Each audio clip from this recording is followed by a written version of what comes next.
Saudara-saudara sekalian, peserta mata kuliah algoritma dan dasar pemrograman, saya pada kesempatan ini melakukan rekaman untuk materi pertemuan pertama atau pekan pertama, yaitu dengan topik pendahuluan dan pengantar ke algoritma. Saya kira kalian semua, para mahasiswa, sudah pernah mengikuti mata kuliah terkait dengan algoritma ini, yaitu di mata kuliah berpikir komputasional pada level sebelumnya, di mana pada salah satu pilar dari problem solving adalah algoritma. Jadi kan Anda ingat AADP, A salah satunya adalah algoritma. Jadi bagaimana kita menuliskan instruksi untuk mendapatkan solusi dari suatu problem, itu dalam bentuk algoritma. Saya kira Anda masih ingat pada perkuliahan berpikir komputasional itu Anda diberikan sebuah problem, yaitu bagaimana cara memasak mie instan. Jadi bagaimana cara memasak instan ini, Anda waktu itu diminta untuk mengeluarkan ide atau untuk menuliskan algoritmanya, dan saya kira masing-masing bisa memahami bahwa prosedur atau tata cara memasak mie instan ini setiap orang beda-beda. Namun ada yang khas di dalam algoritma ini, yaitu apa? Goalnya atau tujuannya. Jadi semuanya itu bertujuan untuk membuat mie instan. Itu yang unik dan itu yang khas. Dan itu tidak beda-beda. Tidak mungkin orang akan membuat prosedur sehingga hasil akhirnya atau outputnya itu misalkan nasi goreng. Itu kan nggak mungkin karena Anda itu diminta untuk membuat mie instan. Dalam hal ini adalah mie instan rebus. Kalau nanti jadinya gado-gado, maka itu pasti algoritmanya salah. Kemudian jadinya nasi goreng itu juga salah. Nah, jadinya soto ayam atau sate ayam, sate kambing dan segala macam itu salah. Karena outputnya itu harus berupa mie instan rebus. Dan itu adalah salah satu sifat yang khas. Setiap orang pasti sama. Inputnya juga setiap orang sama. Inputnya itu juga sama, yaitu misalkan sebungkus mie instan, kemudian air, kemudian alat untuk memasak dan segala macam. Itu saya kira semua sama. Nah, yang berbeda itu adalah prosedurnya. Ada yang memasak mie-nya, kemudian ada yang menuangkan air dulu sampai mendidih, baru dimasukkan airnya, kemudian ditunggu sampai masak, kemudian dipindahkan ke piring, kemudian baru bumbunya dimasukkan. Ada juga orang yang memasaknya dengan cara merebus air, kemudian memasukkan mie instannya, kemudian sekaligus bumbunya juga dimasukkan di sana. Itu juga ada. Atau ada juga orang mengambil bumbunya, ditaruh di piring, kemudian dia merebus mie instan, kemudian setelah matang dituangkan ke piring yang sudah ada bumbunya. Itu macam-macam. Tapi semuanya sama. Hasilnya adalah sebuah mie instan. Mungkin dengan rasa yang beda-beda sesuai dengan selera. Jadi itu yang sebenarnya kata kunci dari algoritma yang perlu Anda pahami, bahwa proses memasak atau cara memasak itu beda-beda. Dalam hal ini adalah itu yang kita kategorikan sebagai proses. Karena di dalam algoritma itu ada tiga komponen yang mungkin saya kira Anda sudah paham, yaitu ada input, ada proses, ada output. Yang beda-beda itu prosesnya, tapi input dan outputnya sama. Jadi materialnya itu sama, yaitu sebungkus mie instan yang masih mentah. Kemudian outputnya atau hasil akhirnya itu juga sama, yaitu mie instan rebus. Bukan nasi goreng, bukan gado-gado, tiwul, atau makanan beda lainnya. Jadi ini yang harus Anda pahami dalam sebuah algoritma. Oleh karena itu, yang dipentingkan dalam membuat sebuah algoritma itu adalah menuangkan ide untuk mendapatkan solusi dari problem tersebut. Ide orang itu pasti beda-beda, tidak mungkin sama. Kalau sama itu mungkin suatu kebetulan yang jarang terjadi.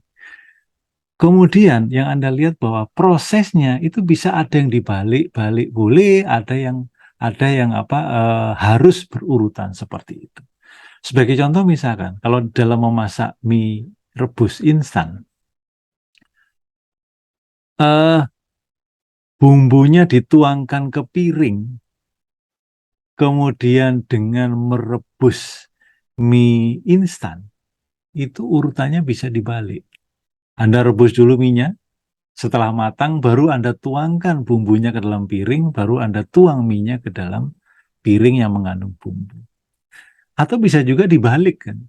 Anda siapkan piring, Anda tuangkan bumbunya di piring, baru Anda merebus mie instan. Setelah matang baru dituangkan. Ini kan dibolak-balik langkah pertama dan kedua. Itu tidak masalah. Yang jadi masalah itu adalah apa? Kalau misalkan bumbunya itu dengan membuka mie instan itu dibolak-balik. Itu yang jadi masalah. Misalnya gini, Anda tuangkan bumbunya ke dalam piring, kemudian letakkan mie instan yang masih mentah ke dalam piring, kemudian baru direbus, baru dibalik. Ini kan urutannya nggak jelas ya. Dan itu nggak bisa dibolak-balik. Oleh karena itu, seluruh tahapan ini itu harus menghasilkan output yang khas. Tapi prosesnya bisa beda-beda. Nah, seluruh tahapan ini apabila ditulis secara berstruktur dengan mengikuti kaidah-kaidah tertentu, maka itulah yang kita namakan sebagai algoritma. Dan Anda sudah belajar menulis algoritma dengan menggunakan pseudocode pada mata kuliah berpikir komputasional. Jadi dalam mata kuliah ini sebenarnya Anda itu ditambah satu hal lain. Jadi tidak berhenti pada saat menulis algoritma saja, tapi masih dilanjutkan dengan apa? Membuat kode program. Jadi kode supaya apa? Supaya algoritma yang Anda tulis itu bisa dijalankan oleh komputer. Jadi ini tahapan berikutnya dalam mata kuliah algoritma dan dasar pemrograman. Dan pada penjelasan yang saya lakukan, pada penjelasan umum, bahwa yang dipentingkan adalah bagaimana Anda itu membuat atau menyusun ide untuk mendapatkan solusi. Itu yang penting. Kemudian Anda tulis algoritmanya, baru Anda terjemahkan ke kode program. Proses menerjemahkan kode program itu hal yang mudah. Tinggal lihat aturannya saja. Tapi kalau membuat ide, solusi, itu yang sulit. Setiap orang itu harus banyak berlatih. Maka dalam mata kuliah komputer programming, Anda itu dilatih untuk berpikir bagaimana untuk mendapatkan solusi dari suatu problem. Contoh tadi adalah bagaimana untuk memasak mie instan rebus. Nah, ini contoh kedua. Saya kira Anda ingat kasus ini. Bagaimana cara mengurutkan data atau bilangan dari terkecil sampai terbesar. Kalau dari sini Anda nanti bagaimana membuat programnya? Anda nggak bisa langsung berpikir program, tapi Anda harus berpikir apa? Algoritmanya seperti apa ya? Prosedurnya seperti apa ya? Itu yang harus Anda pikirkan dulu dalam benak Anda. Jangan langsung ngetik program. Kalau ngetik program itu kan pasti yang Anda tuangkan dalam kode program itu kan algoritma. Jadi Anda tuh harus membuat ide itu. Gimana caranya ya? Gitu. Saya kira kita sudah pernah belajar di dalam mata kuliah computational thinking bagaimana proses untuk mengurutkan data dari terkecil sampai terbesar. Banyak algoritma-algoritma yang sudah disampaikan, ada insertion sort, ada bubble sort, ada selection sort, ada merge sort, ada quick sort, dan sebagainya. Itu semua adalah algoritma. Anda tinggal terjemahkan ke kode program. Jadi yang sulit apa? Yang sulit itu menuliskan instruksi untuk mendapatkan solusi dari problem ini. Bukan ngodingnya yang sulit, tapi kalau ngoding itu kan tinggal menerjemahkan saja. Jadi sekali lagi, di dalam mata kuliah ini, itu Anda masih banyak dilatih cara berpikir untuk mendapatkan solusi dari problem tersebut. Hanya ditambah dengan itu tadi, sintaksis dari penulisan kode program. Di mana program yang digunakan dalam hal ini adalah bahasa C. Jadi, kalau kita lihat skema algoritma ini, itu ada input, ada output, kemudian di tengahnya ini adalah sekumpulan aturan atau sekumpulan instruksi untuk mendapatkan output yang diharapkan. Jadi kalau tadi inputnya adalah bahan mentah, mie instan mentah, outputnya adalah mie rebus, maka set kumpulan dari perintah untuk mendapatkan mie instan rebus, itulah yang kita lakukan sebagai algoritma. Dan itulah sebenarnya inti dari pemrograman. Inti pemrograman itu bukan codingnya, bukan kode programnya, tapi intinya adalah algoritma. Oleh karena itu, material yang sudah kita pelajari dalam computational thinking itu sangat bermanfaat. Ya. Nah, saya kira Anda sudah paham setelah mengenal algoritma ini, Anda ingat komponen algoritma itu apa saja. Itu minimal ada 3 tadi ya. Ada input atau masukan, ada output atau tujuan akhir, dan yang tengah itu adalah proses, yaitu langkah-langkah yang harus dilakukan untuk dapat mendapatkan output atau mencapai tujuan akhir tadi. Kemudian beberapa kriteria dari algoritma, saya kira sudah pernah disinggung dalam materi selanjutnya, adalah pertama finiteness atau terbatas. Jadi algoritma itu harus berhenti dan selesai setelah outputnya didapatkan. Jadi algoritma nggak berjalan terus, nggak berhenti-berhenti. Atau infiniteness, itu nggak begitu. Jadi harus finiteness, artinya harus berhenti. Kalau nggak berhenti ya, kapan kita dapatkan hasilnya kan gitu. Walaupun dalam perkembangan teknologi selanjutnya itu nanti ada algoritma yang memang harus dilakukan terus-menerus dan outputnya juga terus-menerus akan dihasilkan. Yang ketiga adalah definiteness atau pasti. Artinya apa? Mempunyai tujuan yang jelas. Kalau tadi memasak mie ya tujuannya jelas, yaitu mendapatkan mie rebus. Mengurutkan data dari kecil ke besar, maka tujuannya jelas, yaitu datanya terurut dari kecil sampai besar. Jadi arah dan tujuannya itu jelas. Kemudian yang penting lagi, dan ini yang menjadi pokok perhatian juga di dalam mata kuliah ini, itu adalah efisien. Kalau efisien itu berarti menggunakan sumber daya yang optimal dan waktu yang paling singkat. Jadi jangan sampai problem itu mendapatkan solusi dalam waktu yang sangat lama. Itu sudah nggak mungkin. Sebesar apapun problemnya, itu harus dapat diselesaikan dalam waktu yang sesingkat-singkatnya. Dan sumber dayanya optimal, jangan sampai boros.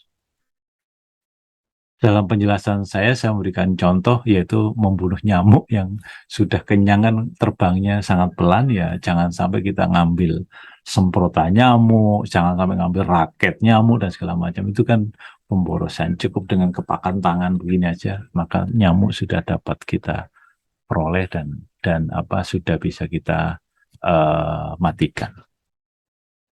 Nah, ini ada contoh kasus.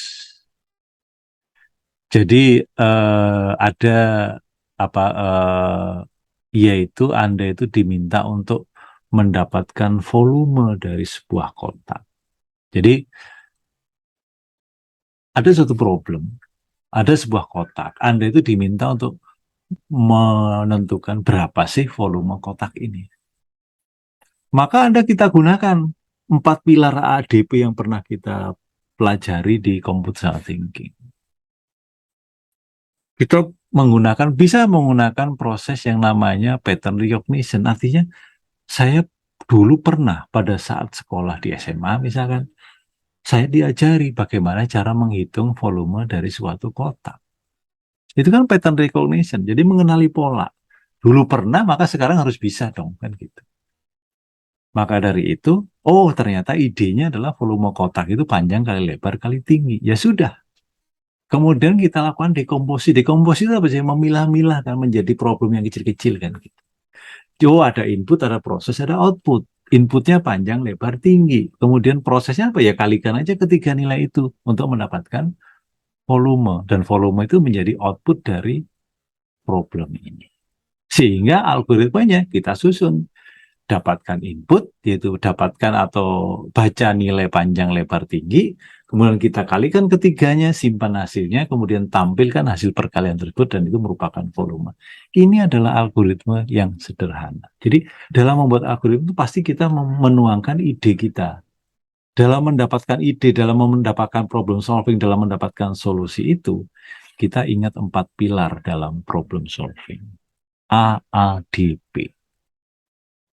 Abstraction, algorithm, pattern recognition, dan decomposition. Itu bisa urutan, itu bukan suatu urutan, tapi itu adalah suatu komponen. Anda bisa mana duluan, itu tergantung problem yang Anda hadapi dan tergantung kemampuan kita. Nah, di samping itu, cara menuliskan algoritma itu bagaimana? Itu sudah kita pelajari. Ada yang berbentuk flowchart gambar. Ada yang berupa narasi menggunakan kalimat bahasa Indonesia maupun bahasa Inggris. Apa ada kalimat yang panjang, ada kalimat yang singkat. Itu monggo saja. Penulisan algoritma itu macam-macam. Dan yang lebih populer itu menuliskan algoritma dalam bentuk apa? Dalam bentuk pseudocode, yaitu simbol yang mirip dengan kode program, tapi bukan program komputer. Itu yang sudah pernah kita pelajari. Jadi pseudocode itu cara informal untuk menuliskan algoritma, dan itu tidak terlalu dibatasi oleh aturan-aturan yang ketat. Jadi sebenarnya tujuannya adalah untuk mendapatkan ide atau menuangkan ide untuk mendapatkan solusi dari sebuah problem tanpa aturan grammar yang ketat. Ya, jadi nggak ada aturan baku, tapi walaupun demikian adalah konvensi-konvensi yang harus kita lakukan. Contohnya ini, yaitu pseudocode untuk melakukan penjumlahan dari bilangan pertama sampai bilangan ke n. Jadi pertama ya namanya kalau menjumlah pasti sepasang-sepasang. Jadi bilangan pertama dijumlahkan, bilangan kedua dijumlahkan, bilangan ketiga dijumlahkan. Tidak bisa langsung semuanya dijumlahkan. Oleh karena itu kita tuliskan dalam bentuk seperti ini. Inputnya apa? Prosesnya ditulis di tengah, jumlah sama dengan 0, indeks sama dengan 1 sampai n, jumlah sama dengan bilangan indeks, dan seterusnya. Ini maaf, ini jumlah sama dengan jumlah ditambah bilangan indeks, kemudian outputnya adalah jumlah itu. Jadi pertama kan 0. Nah, ini bisa dijelaskan nanti. Bagaimana sih kok bisa demikian? Ini pernah kita bahas di dalam mata kuliah Computational Thinking. Jadi coba buka kembali baik rekaman kuliah, baik video, atau materi yang pernah ada di dalam topik algoritma di Computational Thinking. Jadi kalau saya simpulkan, untuk tadi problem mendapatkan volume kotak, itu macam-macam orang menuliskan algoritmanya. Yang pertama itu menggunakan kalimat narasi yang panjang. Kemudian yang kedua, menggunakan kalimat yang lebih singkat, tapi masih menggunakan belum ada aturan apa-apa. Jadi seperti bebas saja. Baca panjang lebar tinggi, volume sama dengan ini, tulis volume. Nah, yang ketiga itu dalam bentuk pseudocode yang sudah memiliki aturan tertentu, tapi tidak terlalu ketat. Salah sedikit nggak apa-apa. Jadi input panjang lebar dan tinggi itu tinggal nulis read dalam kurung panjang, koma lebar. Artinya apa? Algoritma ini butuh input, butuh masukan data 3 nilai, yang pertama panjang, kedua lebar, ketiga tinggi. Kemudian dihitung volumenya, kemudian di print volume. Dan yang keempat adalah bentuk flowchart atau diagram alir, dan ini jarang digunakan dalam pemrograman karena butuh kertas banyak, kemudian butuh ruang yang lebih lebar dan segala macam.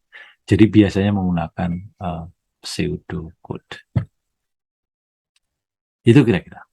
Nah, jangan lupa juga bahwa struktur algoritma itu ada 3.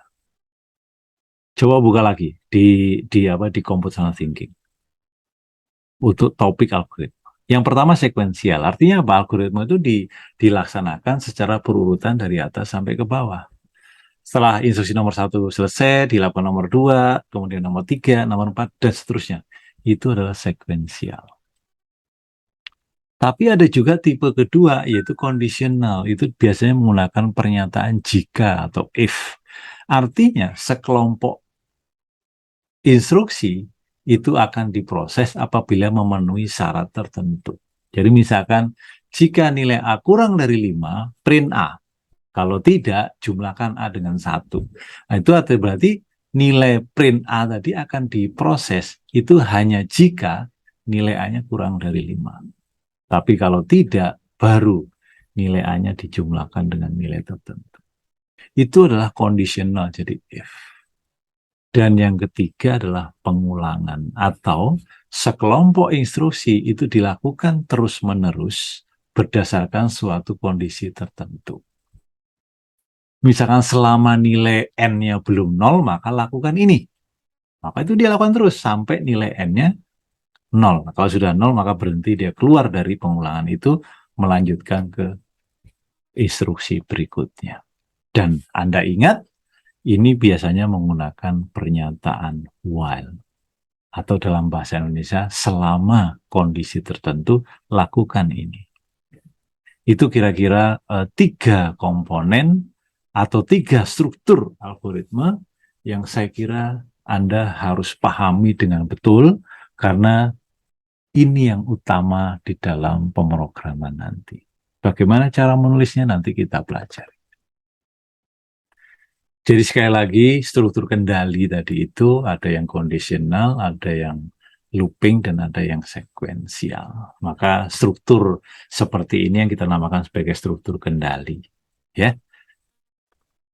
Nah, contoh struktur kondisi, misalkan jika hari hujan, lakukan bawa payung dan gunakan mobil, selainnya gunakan sepeda. Ya. Kemudian atau yang kedua, baca nilai, jika nilainya kurang dari 60, cetak tidak lulus, cetak wajib mengulang. Else, cetak lulus. Nah, print tidak lulus dengan print tidak mengulang itu 2 kelompok yang harus diproses apabila nilainya kurang dari 60, maka diapit oleh tanda kurung kurawal buka dan kurung kurawal tutup. Ini yang kita namakan sebagai instruksi compound instruction atau instruksi majemuk. Karena 2 perintah itu, print tidak lulus dan print wajib mengulang, itu adalah 2 perintah yang harus dilakukan apabila nilainya kurang dari 60. Maka itu kita jadikan 1 kelompok. Dan itu diapit oleh kurung kurawal buka dan kurung kurawal tutup. Sedangkan print lulus, itu hanya 1 perintah, maka tidak perlu diberikan tanda kurung kurawal buka maupun tutup. Jadi kalau nilainya lebih besar atau sama dengan 60, baru di print lulus. Ya. Contoh kedua, struktur pengulangan. Kalau tadi kondisional, sekarang pengulangan, ini contohnya. Saya kira Anda sudah tahu, satunya pakai while, satunya pakai for. Ini materi computational thinking. Coba buka lagi slide-nya, coba buka lagi rekaman kuliahnya untuk 2 hal ini, dan bagaimana penjelasannya saya kira tidak perlu saya jelaskan lagi di kesempatan ini. Nah, exit dan continue juga sama. Bagaimana penjelasannya, itu nanti akan kita bahas secara detail pada pertemuan-pertemuan selanjutnya. Intinya bahwa kalau exit maupun continue itu memaksa, kalau exit itu memaksa keluar dari loop, jadi memaksa keluar dari pengulangan. Kalau continue itu melanjutkan pengulangan tanpa memproses di bawah. Jadi kalau A kurang dari 13, continue itu berarti print A tidak akan diproses, maka langsung dia naik ke atas. While A kurang dari 15. Itu nanti kita bahas di kuliah atau pertemuan selanjutnya. Nah, sekarang kita lihat untuk praktikum ini. Maaf, bukan praktikum, atau latihan ini. Jadi di sini Anda lihat ada sebuah algoritma, yaitu Anda ingat proses membagi coklat kepada bebek.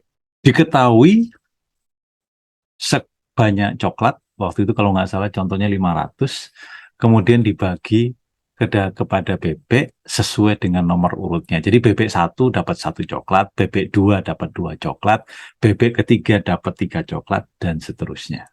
Kalau ada 500 coklat, bebek keberapa yang pertama kali tidak mendapatkan coklat? Saya kira Anda masih ingat ini. Dan solusinya adalah dengan menggunakan deret penjumlahan, maka kita dekati algoritmanya dengan perhitungan bahwa inputnya banyak coklat, yaitu kita lambangkan dengan C besar, outputnya adalah nomor bebek pertama yang mendapat coklat itu B, kemudian algoritmanya seperti ini. Coba Anda buka lagi slide atau rekaman kuliah computational thinking pada saat membahas soal ini. Coba buka lagi sehingga algoritma bisa ketemu seperti ini. Kenapa bisa ketemu seperti ini? Maka Anda bisa harus bisa menjelaskan. Nanti pada kuliah kedua dosen akan bertanya, kenapa bisa begini? Jadi pertama hitung akar dari 2C, ambil bilangan bulatnya, simpan di N, dan seterusnya. Ini adalah algoritmanya. Kalau kita tuliskan dalam mesin Dukut, itu mungkin seperti ini, yang sebelah kiri. Dari C, yaitu inputnya adalah banyak coklat C, kemudian kita hitung akar dari 2 kali C. Diambil bilangan bulatnya, nulisnya begitu. Nanti ini kita bahas, nggak perlu Anda pahami sekarang. Yang penting, oh ternyata begini caranya. Nanti detailnya adalah pada pertemuan selanjutnya. Kemudian dihitung N kali N plus 1 disimpan di A. Jika A kurang atau sama dengan 2 kali C, maka B sama dengan N tambah 1. Ini kan sebenarnya terjemahan dari algoritma tadi. Dan ini menuliskan dalam bentuk pseudocode. Nah, sebelah kanan itulah yang kita namakan sebagai kode program. Anda lihat di sini, kalau kita sudah tahu algoritmanya, maka nulis kode programnya gampang, karena hanya terjemahkan saja. Anda nggak usah mikir algoritmanya, tapi hanya terjemahkan saja. Jadi banyak yang berpandangan bahwa yang namanya programming itu adalah kita sudah tahu algoritmanya, kemudian bagaimana kita membuat struktur datanya untuk menyimpan nilai-nilai di dalam algoritma itu dan memprosesnya menjadi sebuah output. Oleh karena itu ada sebuah buku yang bertajuk program itu sama dengan algoritma plus data atau struktur data. Jadi algoritma ini ditambah dengan data yang ada, maka jadilah suatu program. Jadi sebenarnya ngoding itu gampang. Yang susah itu mendapatkan yang kiri, yaitu algoritma. Itu kira-kira. Ya. Nah, demikian pula untuk contoh latihan kedua ini, yaitu untuk mendapatkan bilangan terbesar dari ketiga buah bilangan. Inputnya 3 bilangan. Maka algoritmanya seperti ini, kan read ABC, kemudian jika A kurang dari B, jika A lebih besar dari B, dan A lebih besar dari C, maka print A. Selainnya, jika B lebih besar C, maka print B. Kalau selainnya lagi, maka print C. Kenapa demikian? Anda masih ingat waktu belajar computational thinking. Kemudian ini diterjemahkan ke kode program. Ya, hasilnya sebelah kanan itu gampang sekali. Asal tahu, sama saja. Kalau Anda bisa mengungkapkan ide dalam bentuk bahasa Indonesia, untuk disampaikan dalam bentuk bahasa Inggris, kan tinggal menerjemahkan. Menerjemahkan kan hanya berdasarkan kamus dan aturan tata bahasa saja. Berdasarkan grammarnya. Tidak perlu berpikir semantiknya atau maknanya. Kenapa? Karena maknanya sama. Yang tidak berubah di hasil terjemahan itu maknanya. Jadi kalau makna dalam bahasa Indonesia begini, maka makna dalam bahasa Inggris juga harus begini gitu. Hanya menyampaikannya saja yang beda. Oleh karena itu, yang dipentingkan sebenarnya adalah bagaimana kita bisa menulis algoritma. Tinggal ditambah pengetahuan khusus tertentu, pengetahuan teknis, maka jadilah sebuah program. Jadi kira-kira demikian topik untuk yang pertama ini. Oleh karena itu, pesan saya adalah coba buka kembali slide computational thinking, pembahasan soal-soal yang terkait dengan algoritma dan juga pseudocode. Itu coba Anda buka lagi, Anda pelajari lagi. Karena di sini saya tidak menjelaskan lagi bagaimana contoh-contoh soal tadi, kenapa sih algoritmanya kok seperti itu. Tapi kalau nanti Anda masih belum paham, mari kita diskusikan pada pertemuan pada pekan kedua nanti. Oke? Nah, untuk menambah bahan diskusi, di sini tersedia latihan. Coba Anda kerjakan latihan ini. Anda tidak perlu membuat program, tapi Anda membuat algoritmanya saja, sehingga kita dapatkan algoritma untuk 4 problem ini. Dan nanti pada saat kuliah coba kita singgung bagaimana kira-kira kode programnya yang bisa kita susun. Saya kira demikian topik pada pekan pertama ini untuk kuliah. Silakan disimak dengan baik, dipahami, dan nanti pada pertemuan pekan kedua kita diskusikan. Terima kasih, selamat belajar.